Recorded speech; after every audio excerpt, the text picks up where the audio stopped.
चलिए, वीडियो देखने से पहले चैनल को सब्सक्राइब कर दीजिएगा और लाइक कर दीजिएगा, अपने दोस्तों के साथ शेयर कर दीजिएगा और बेल आइकन को दबा दीजिएगा, जिससे कोई भी वीडियो पहले आएगा तो आप तक पहुंच सकेगा। ठीक है, चलिए, इसमें आपका टॉपिक है स्पीडी से संबंधित हिंदी भाषा ज्ञान, है ना। चलिए, ग्रुप बी से क्वेश्चन है, तो आप बता दीजिएगा भारतीय संविधान के किस भाग में आपको बताइएगा कि भाषा का वर्णन किया गया है। 17। ठीक है, भाग 17 है ना, जो भाषा से संबंधित है ना जी। तो आप इधर से बता दीजिएगा कि संघ की राज्य भाषा हिंदी और लिपि देवनागरी हो गया अनुच्छेद कितना के तहत? 343 के 1। ठीक है, 343 के फर्स्ट के तहत, है ना। चलिए, बहुत बढ़िया। अगला क्वेश्चन आपसे बी से है कि संघ की राजभाषा के रूप में हिंदी को किस वर्ष स्वीकार किया गया था? 14 सितंबर ना जी, 14 सितंबर 1949 को। चलिए, बहुत बढ़िया, 14 सितंबर 1949 को स्वीकार किया गया था। तो अगला बता दीजिएगा कि भारत में सर्वाधिक जो है बोली जाने वाली भाषा कौन सी है? हिंदी और बांग्ला। ठीक है, पहला नंबर पर हिंदी, दूसरा नंबर पर बांग्ला, है ना।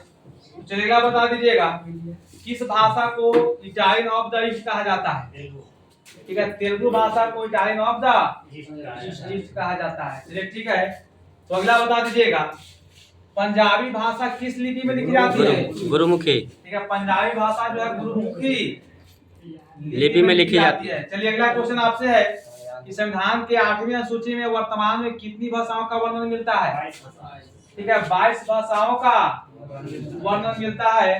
तो बताइएगा कि शुरुआती मूल संविधान में कितनी भाषा थी? इधर से क्वेश्चन, ठीक है, बढ़िया से बोलिएगा। ठीक है, 14 है ना।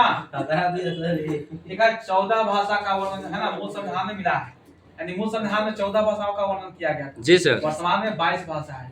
तो अगला बता दीजिएगा राज्य भाषाओं का गठन किस वर्ष किया गया था? 1955 में।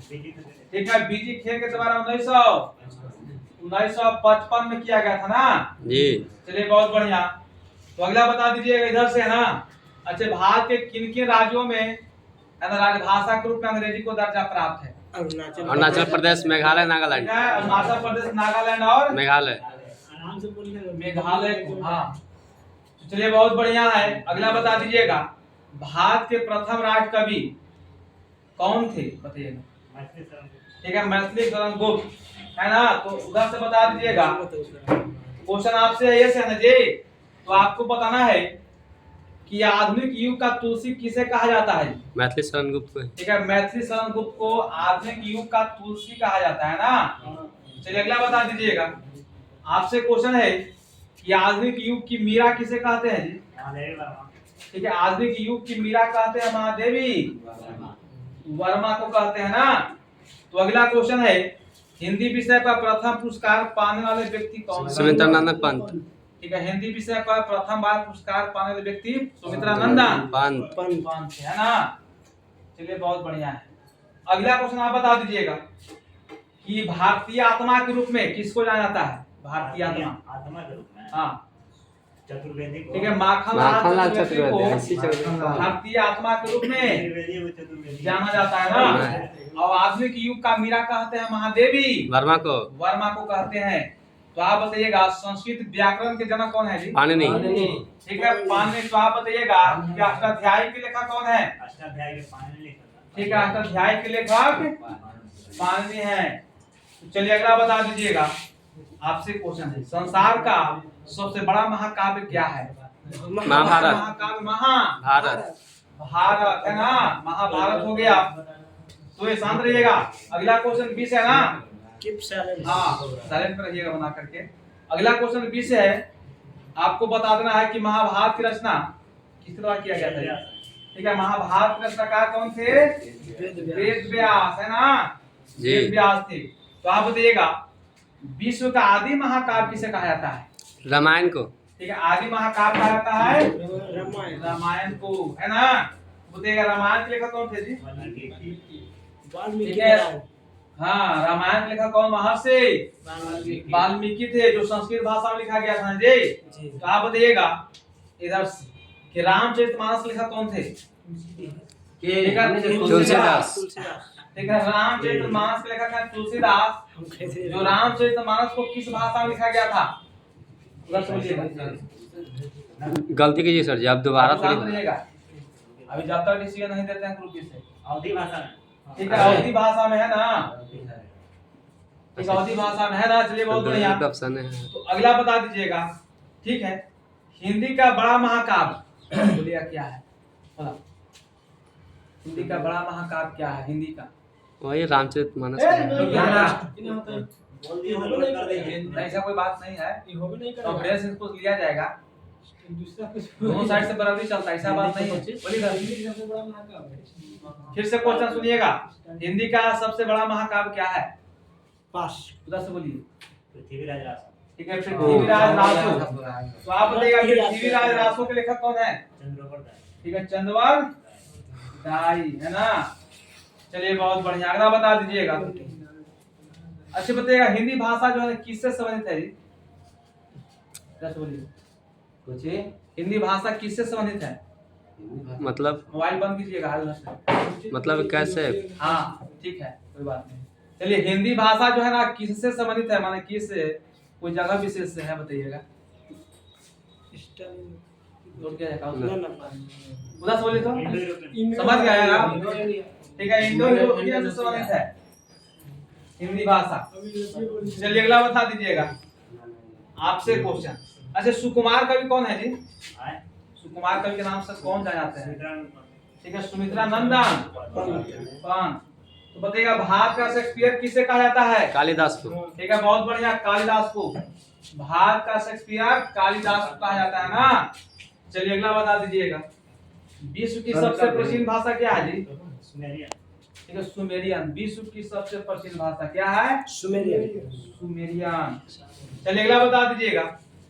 केंद्रीय अंग्रेजी और विदेशी भाषा संस्थान कहाँ में है जी? हैदराबाद।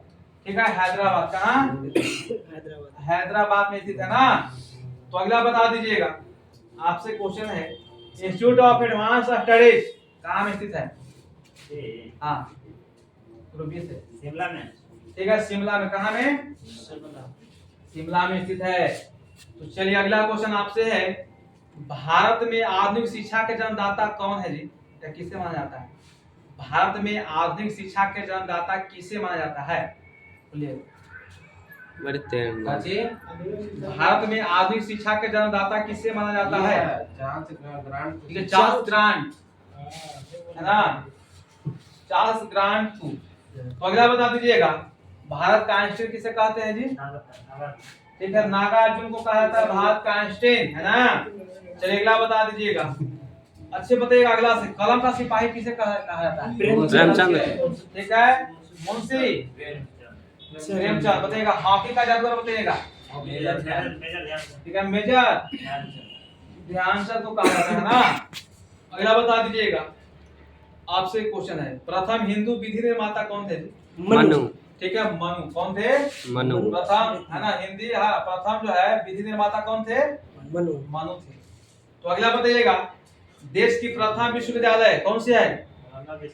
ठीक है, नालंदा विश्वविद्यालय। जिसके संस्थापक कौन थे? इधर से बताइएगा। कुमारगुप्त प्रथम। कुमारगुप्त प्रथम। प्रथम थे, है ना? चलिए, अगला बता दीजिएगा। आपसे क्वेश्चन है, विक्रमशिला विश्वविद्यालय के संस्थापक कौन थे? ठीक है, धर्मपाल, है ना? क्या बताइएगा? पाल वंश संस्थापक बताइएगा। धर्मपाल। उधर से। गोपाल। ठीक है, पाल वंश संस्थापक कौन थे? गोपाल थे, हाँ, जी हाँ। ये मत समझिए कि धर्मपाल बता रहे, धर्मपाल थे। पाल वंश संस्थापक गोपाल थे। आप बताइएगा, विक्रमशिला विश्वविद्यालय भारत के किस राज्य के किस जिला में स्थित है? बिहार में। बिहार में कहाँ?